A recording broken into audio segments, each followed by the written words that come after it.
오늘은 출애굽기 21장 12절에서 36절까지 있는 말씀을 우리가 살펴보면서 사형에 해당하는 죄, 그리고 소유주 책임에 관한 규례, 이 두 가지를 알아보도록 하겠습니다. 우리가 십계명을 알아봤죠. 십계명은 이제 하나님께 대해서 4가지 계명, 또 인간에 대해서 6가지 계명, 이렇게 이제 알아봤습니다. 그리고 또 종에 대한 규례도 지난주에 이제 알아봤죠. 오늘은 사형에 해당하는 죄를 알아보겠습니다. 어떤 사람이 이 죽을 죄를 졌을까요? 어떤 사람이 죽을 수밖에 없습니까? 오늘 본문에 보니까 사람을 쳐 죽인 자는 반드시 죽일 것이나 그랬죠. 그러니까 다른 사람을 죽인 사람은 반드시 사형에 처해라, 이렇게 말하고 있는 것입니다. 그런데 사람을 죽이더라도 하나님이 붙였을 때는 달라요. 그래서 저 북한에 쳐들어가 가지고 북한의 모든 국민을, 공산당들을 전부 다 때려 죽여라, 이렇게 하나님이 명령을 했습니다. 그래서 올라가 가지고 전쟁을 해서 적군들을 죽이는 것은 이 사형죄에 해당하지를 않아요. 하나님이 붙였을 때, 고의로 하는 것이 아니라 하나님이 붙였을 때에, 여기 붙였다는 것은 하나님이 상대방에게 그 생명을 넘겨준 것입니다. 그럴 때는 그 사람들을 죽인 다음에 한 곳으로 가라, 내게 지시할 땅으로 가라, 하나님께서 엘리야를 향해서 그리시니까로 가라, 사르밧으로 가서 숨어라, 이렇게 했듯이 하나님께서 정해지는 곳으로 가서 피해 있어라, 이렇게 말씀하고 있습니다. 개인이나 민족이나 그 피할 곳을 알려주고 있는데, 어떤 데는 성소로 들어가는 거예요. 성소에 들어가서 분향단을 잡고 있으면은 죽일 수가 없었어요. 그리고 도피성이라는 게 이제 있게 되는데, 앞으로 7년 환란 때, 특히 후 3년 반 때, 그때 이제 그 여러 닥쳐오는 환란들을 이길 수가 없어서 그때 도피처로 들어가는 사람들이 있어요. 그런데 오늘날 아직 예수님이 오지도 않았는데, 또 매장됐거나 화장된 날이 부활도 안 했는데, 또 살아있는 사람이 휴거된 것도 아닌데, 그런데 7년 환란 가운데 후 3년 반 때 있을 그 도피처에 대해서 너무 미리 넘겨짚어가지고 이야기를 하면서 사람들을 불안하게 만들고, 그리고 직장이나 사업을 못하게 만들고, 그들이 갖고 있는 걸 다 내놓으라고 하고, 이렇게 하면서 이제 그 사람들을 어렵게 만드는 이단 세력들이 있어요. 그래서 뭐 피지라는 곳에 무슨 농토를 사놓고 그곳에 수백 명이 가가지고 농사를 지면서 쌀을 모아가지고 이제 7년 환란 때 이제 견딘다고, 이렇게 엉뚱한 지금 성경을 잘못 해석을 해가지고 그 때를 잘못 짚은 거예요. 때를. 사실 그 도피처로 갈 때는 7년 환란 가운데도 특히 후 3년 반 때, 그때 이제 들어가 있다가 천년왕국으로 들어간 사람도 있거든요. 그런데 그 7년 환란이 올라가면 예수님이 공중재림을 하셔야 돼요. 그리고 죽은 자가 살아나야 돼요. 저와 여러분이 살아있는 사람들은 휴거돼서 하늘로 올라가는 일이 있어야 돼요. 여러분 그런 소식 들었습니까? 와, 누가 보니까 실종 신고 들어왔어. 갑자기 사람이 없어졌다는 거예요. 근데 이게 한두 명이 아니란 말이에요. 그리고 또 전 세계적인 일이에요, 그거는요. 근데 그런 얘기가 들어왔단 말이에요. 고속도로에서 운전수가 갑자기 없어졌어. 비행기를 몰고 가는데 비행기 조종사가 갑자기 없어졌어. 목사님이 설교하고 있는데 잠깐 눈 감았다 떠니까 목사님 없어졌네. 우리 목사님 어디 하셨지? 이런 것이 한두 명한테만 일어나는 것이 아니라 전 세계의 사건이란 말이에요. 그런 일이 있었단 말이에요. 그러면 아직 7년 환란이 안 왔고, 아직 666표를 때리는 것도 안 왔고, 아직 도피처로 들어갈 때도 아니다 하는 것입니다. 근데 만약에 이제 7년 환란이 왔어요. 그리고 이제 두 증인이 복음을 전하다가 이제 순교를 당하고 부활을 해서 올라가고 막 이런 일이 막 있어요. 이제 실제로는 여러분들이 빨리 저 영동 힐링 기도로 도망가면 되는 거예요. 그든지 우리 교회 그 지하실로 들어가든지, 지하실로. 근데 영동 힐링 기도원은 거기는 아주 그 산이 높아가지고 삼국시대 때 그 고려에 곤민왕이 피려나섰다고 그러잖아요. 거기 그 암벽이기 때문에 적군이 쳐들어올 수가 없어요. 거기 숨었었던 거예요. 그래서 우리가 현재 그 곤민왕이 이제 와서 숨어 있었던 그 노고산 터 그 절간 터인데 그 터를 찾으려고 그래. 그 터를 찾아가지고 이 수맥하는 사람을 데리고 가가지고 그 영천샘이라는 게 물이 나온다니까 그 물 나오는 사람을 찾아보려고 그러는 거예요. 그것만 찾으면 로또 복권은 저리 가라. 대박 터지는 거예요. 대박. 그 역사적인 일이니까 삼국시대부터 이런 내려오니까 거기다가 우리 땅 조그맣게 사가지고 온도막까지 지어놓게 되면은 사람들이 그거 보려고 엄청 올라올 거예요. 도피처. 이 도피처가 있는데 이것은 어느 한 곳에 있는 게 아니라 전 세계 어디에 있을지 모르는 그런 도피처가 있습니다. 하나님이 붙여서 사람이 죽었걸랑 이제 하나님께서 정해진 곳으로 피하면 된다는 거예요. 그런데 여기 또 한 사람이 있어요. 이웃을 모살했다.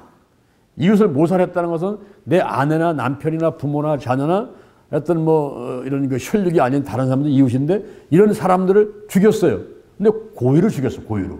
일부러 계획을 짜가지고 고의로 죽였다. 이랬을 때는 성소에 들어가도 소용없어요. 분향단에 가서 뿔을 잡아도 소용없습니다. 이런 사람은 반드시 잡아서 죽여라 그랬어요. 그러니까 고의로 살인하는 사람은 그거는 아무 이유가 없어. 그는 그대로다가 죽는 거예요. 그리고 아비나 어미를 치는 자, 저주하는 자, 엄마나 아빠나 이 부모들은 어떻게 자식을 길렀습니까? 자식을 태어나게 만들었지요. 그리고 양육했지요.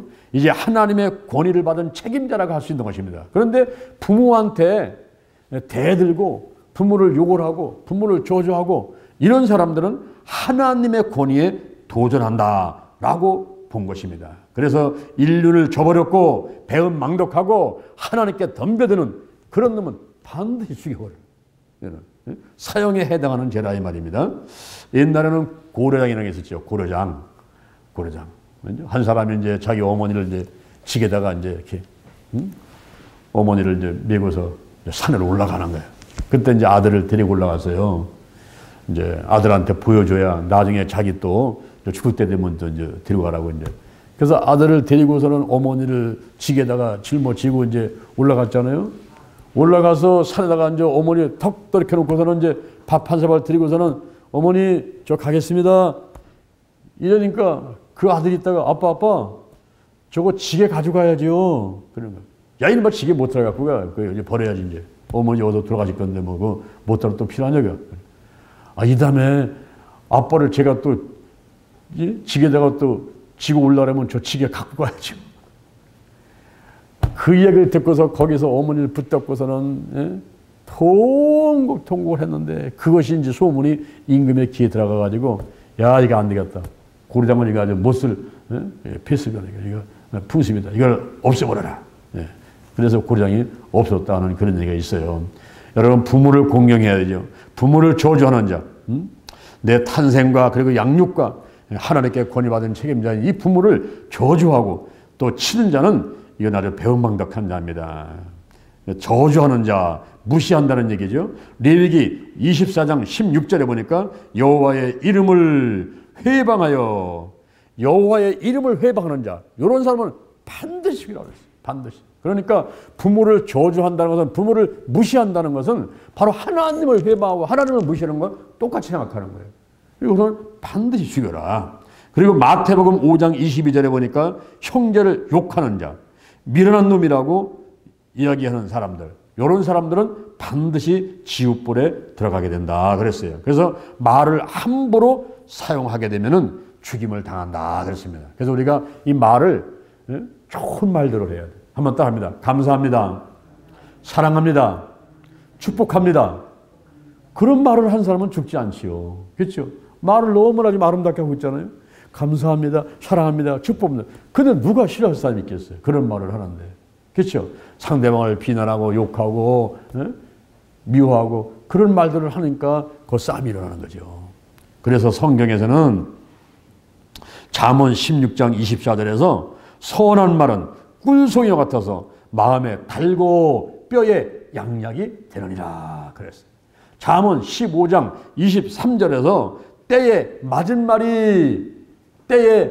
말이 얼마나 아름다운고. 그래서 그 때, 꼭 필요한 그때에 거기에 때에 맞는 말을 하는 것이 얼마나 아름다운고. 그런 사람이 인정받고 쓰임받게 되는 거죠. 그 다음에 사람을 후린 자 그랬어요. 사람을 후렸다 하는 것은 뭐냐면 유괴를 했다 하는 거죠. 유괴를 했습니다. 아이들을 유괴하고 부인들을 유괴하고 청년을 유괴하고 그래서 납치를 해가지고 가서 이제 팔았든지. 창세기 37장 28절에 보니까 이 요셉이 팔렸죠. 은 20에 요셉이 팔렸습니다. 마태복음 26장 14절에 보니까 예수님을 은 30에 팔았지요. 이렇게 사람을 후린 자, 유괴를 해가지고 팔았던지 혹은 수하에 두었던지. 이게 무슨 말이냐면 강금했단 말이죠. 강금을 한다든가 혹은 무력을 사용해가지고 통제를 해서 움직이지 못하게 만들었습니다. 이럴 때, 이런 경우가 있죠. 사람을 후린 자, 사람을 유괴한 자. 이런 경우에 또 하나님 말씀께서는 반드시 죽여라. 사형해야 돼. 반드시 죽여라 했습니다. 지금 저기 미얀마라는 곳에 쿠데타가 일어났어요. 우리가 이제 미얀마 기리치 아카데미 지부가 있지 않습니까? 거기에 쿠데타가 일어나가지고 군부가 권력을 잡았습니다. 그래서 그 수지 여사도 감금을 하고 그 다음에 정치인들 한 400명 정도를 감금을 했어요. 그랬더니 국민들이 가만히 있습니까? 국민들이 막 깽가리를 치고 자동차 빵빵빵빵 울리고 막 데모를 막 하죠. 그리고 미국에서는 이제 쿠데타 안 된다. 왜냐하면 쿠데타를 익혀가지고 그 군부들은 저 중국 쪽에 가까이 줄을 대거든요. 그러니까 미국에서는 또 이 친우방을 잃어버릴 수가 있으니까 이거 안 된다. 그래서 막 압력을 넣고 유엔에서 이제 회의를 하고 이렇게 하니까 몇 시간 전에 그 군부에서 정치인 400명을 석방을 했어요. 감금을 했다가 석방을 했어요. 그러면서 내년 1년에 총선을 다시 해가지고 이제 민주주의 세력한테 정권을 이양하겠다. 이렇게 이제 한 발 물러서는 그런 과정이 있었습니다. 우리가 감금을 한다. 사람들을 무력으로 통제를 한다. 이럴 때 그런 사람들은 반드시 죽여라 했어요. 사람들을 잡아다가 팔았든지 수하에 두었든지 그런 사람은 반드시 죽일 것이요. 그리고 서로 싸우는 것에 대해서 말하고 있습니다. 돌이나 주먹으로 친 경우 우발적인 살인 도구를 사용했을 때는 조금 봐줄 수가 있지만 그러나 만약에 쇠 도구, 망치라든가 칼이라든가 어떤 쇠 도구를 사용했다. 이랬을 때는 계획적으로 남들을 죽인 거다 인정했기 때문에 요 사람도 반드시 죽여라 그랬어요. 레위기 24장 17절에 보니까 사람을 쳐 죽인 자는 반드시 죽일 것이요. 그런데 이 사람이 죽지 않고 살았어요. 죽지 않고 살아가지고 지팡이를 짚고 질뚝질뚝하면서 이제 다니는 겁니다. 그럴 때에 형벌은 면하지만 그러나 기간 손해를 배상해야 된다. 기간 손해는 뭐냐면 그 사람이 다쳐가지고 목발 짚고 질뚝질뚝 하다 보니까 직장에 못 나가죠. 사업을 못 하죠. 그럴 때 본 손해를 배상을 해야 된다는 것입니다. 그렇게 이제 서로 싸우는 것에 대해서는 말을 했고 그 다음에 전치되게 할지니라 그랬어요. 이 전치는 완전히 낫도록 치료를 해야 된다는 거죠. 치료. 그 사람이 질뚝질뚝하고 못발 짚고 다니는 것을 이제 정상적으로 걸을 때까지 모든 치료비를 다 대줘야 된다. 이렇게 말씀하고 있습니다. 그 다음에 더 나아가서는 매로 남종이나 여종을 친 경우가 있습니다. 부모는 자식에 대해서 채찍이나 매로 징계할 권리가 있어요. 잠언 13장 24절에 보니까 자식을 사랑하는 자는 근실이 징계하느니라.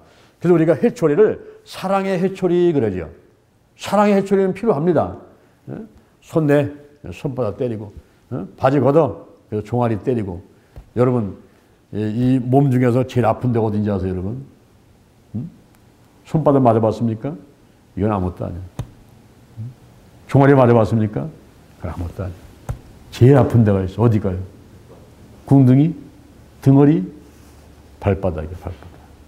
이 발바닥을 맞으면요, 얼마나 아픈지 몰라요. 그래서 군대에서는요, 상대방한테 상처가 안 나게 하면서 상대방을 고통을 줄 수 있는 방법은 발바닥을 때리는 거예요.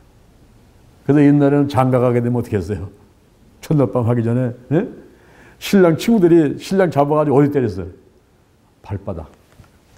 고통스럽게. 너 잠시 후면 첫날밤 보낼 거지만은 고통 당해봐라. 이런 발바닥만 때렸단 말이에요.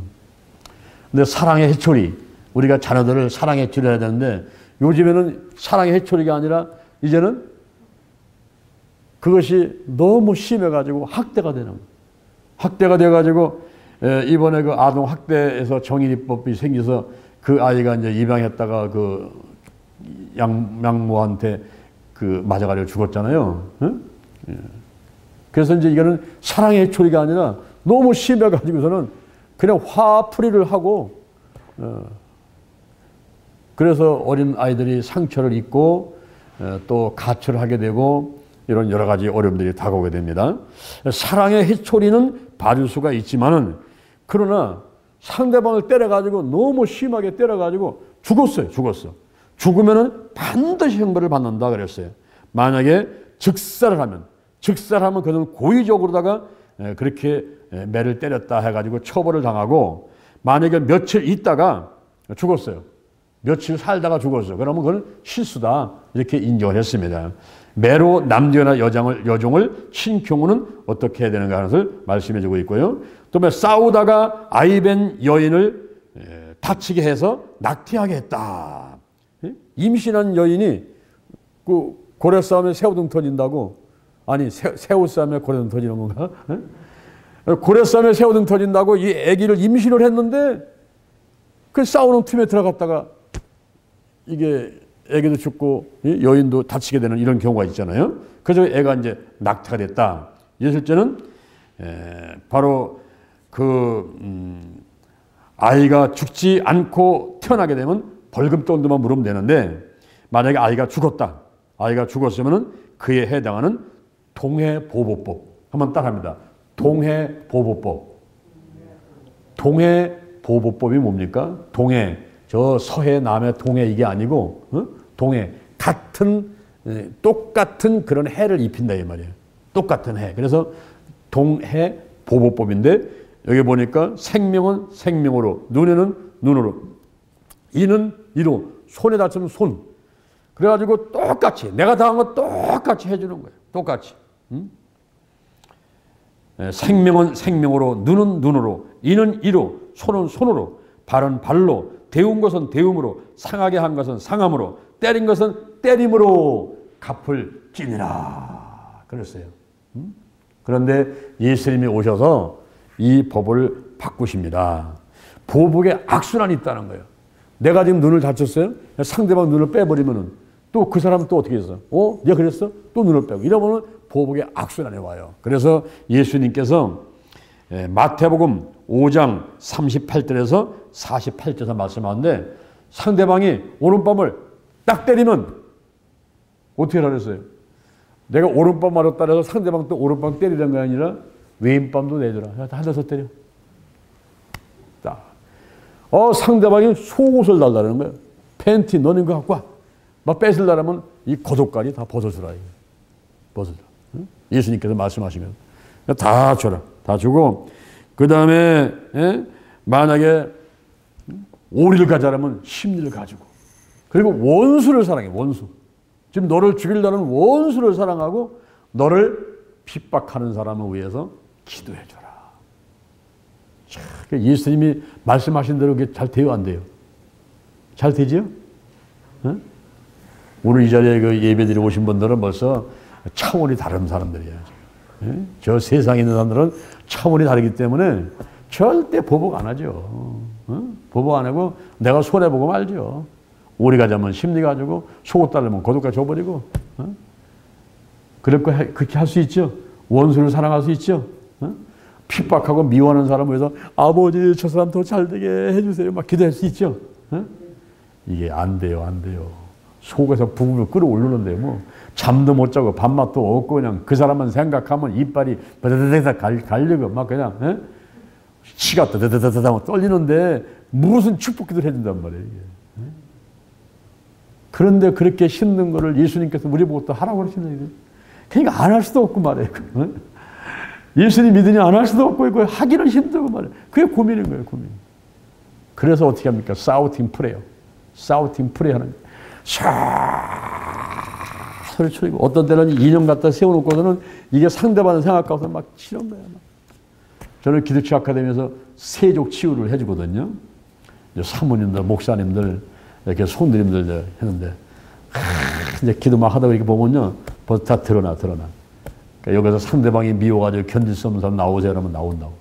나오면 의자에 앉혀놓고서는 발을 닦여주면서 그 상대방을 위해서 용서하고 축복기도 해주라면요, 못하죠, 못해요. 그냥 속에서 막 화가 치밀어 오니까요. 그럴 때 막 소리치는 거야, 막. 소리치고 그냥 막 부르고 막 떼굴떼굴 부르면서 막 울고 난리 펴 막. 근데 그런 과정들을 거치면서 자기가 있는 그 감정을 전부 발산한 다음에, 그런 다음에 이제 우리 예수님께서 어루만져 주시고 그러면서 거기서 상대를 용서하고 축복해 줄 수 있는 그런 마음이 돼요. 이게 억지로 안 되는 거예요, 사람은. 참, 여러분, 보지도 않는 이 마음이요. 그렇죠? 마음 보여요, 안 보여요? 마음이 안 보이죠? 응? 마음이 어디 있는 거예요, 마음이? 마음이 가슴에 있어요, 뇌에 있어요? 응? 벌써 유속이 벌써 여기 있다, 여기. 이게 마음이 여기 있는 거거든요. 뇌에. 뇌에 있는데, 여러분, 마음이 눈에 보지도 않는 게요. 어? 야, 고집이 왜 이렇게 세요들? 고집들이 있어요. 지금 하나님 앞에서, 웃사람 앞에서, 다른 사람 앞에서 자기를 낮추고 겸손하면요, 사랑받고, 선물 받고, 좋은 일이 많이 있을 텐데, 보면은 그 곱비 풀린 마가지 같이 그냥 시인거리면서 저 혼자 뛰어다닌다고 이제 그러는 거예요. 그래가지고 할 수 없어서 어떻게 합니까? 코를 뚫어야 돼, 코를. 그쵸? 코를 뚫어가지고서는 곱비를 갖다가 끌고 가야 코 찢을 것 같으니 쫓아오는 거야. 이게. 예수님께서 사람들을 쓸 때는 하다 안 되면 코를 뚫어버려. 코를 뚫고 다리 하나를 부러뜨리든지 그래가면서 본인이 깨닫게 만들더라고. 회개라고 만들고 전부여 의지요 이래가면서 그냥 네 발로 걸어올 때가 있어요. 네 발로 더듬더듬 걸어오는 거예요.